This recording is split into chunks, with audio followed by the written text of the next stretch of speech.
हांव Michael gracious आनी म्हजे कवितेचें नांव तूच जाय म्हाका.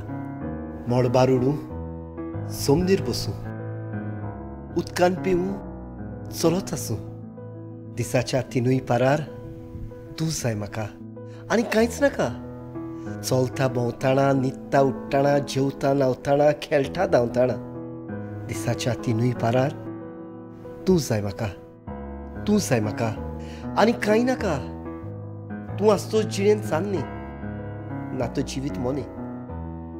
तूं आसल्या जिणेंत सूख ना तर सोर्वय वाटेन दूख.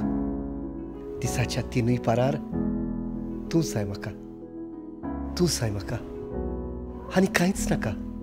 तूं जाय म्हाका, तूं जाय म्हाका, तूं जाय म्हाका.